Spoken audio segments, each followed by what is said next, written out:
እኔ ለምሳሌ አንድ ሰው አንድ ባለሀብት ተነስቶ የፈለገውን ህንጻ ሊሰራ ይችላል በገንዘቡ እንዴት በኔ ታክስ ገንዘብ ተቆጥሮ ንግድ ባንክን የአረብ መስጠቱን ገጥቅጠ መስራበት ምክንያት ምንድን ነው? ነጮቹ ዛሬ እኔ እናንተን በዘር በቋንቋ በጎሳ ያባሉን ያናክሱን ያጋድሉንና ከዛ ምን ያደርጋሉ አይደለ መጥቶ ስልጣን ይሰጡዋል። የኢትዮጵያ ብሔራዊ መዝሙር ላይ እንዶ ማካተት የምትፈልገው ሐሳብ ነበር እንዶ ቢካተት ብለን የምታስበው ምን አስባለሁ መሰለህ? ኢትዮጵያ እጆቿን ወደ እግዚአብሔር ትዘረጋለች። ከ2000 ዓመተ ምህረት ወደዚህ ብትመጣ ሰው ዘግዝቀን የሰቀን ሰዎች እኛ ነን። ሰው አስተኝተን አንገቱን በቢሎ አርደን ቪዲዮ የምናሳይ ሰዎች ነው።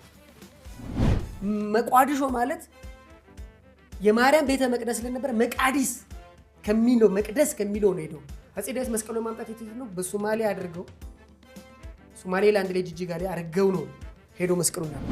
የማንም ብሔር ትልቅ አይደለም፣ የማንም ብሔር ትንሽ አይደለም።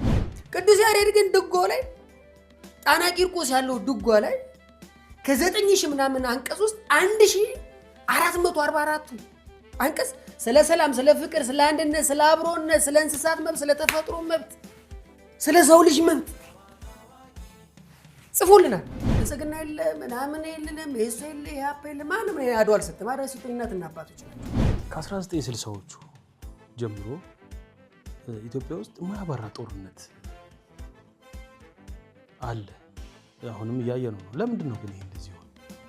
አንዳንድ ጊዜ ምናምን አሉ እቺ ሀገር አንድ ጊዜ ወገን ለወገን ህዝብ ለህዝብ እያባላን እያናከሰ የወገንን ደም እየጠጣ አልጠግብ ያለ ሰይጣን አለ። እሱ እንደው የምናሸንፈው ነው። በማይረባ የመምህራን ደሞዝ እኮ ልጆቹን አይደለም መምህር ራሱ ማብላት በማይችሉ ደሞዝ እኮ ልጆችን በደንብ አድርጎ የሚያስተምሩ መምህራኖች አሉ። ሀገራቸውን በቅንነት በታማኝነት የሚያገለግሉ ነጋዴዎች አሉ።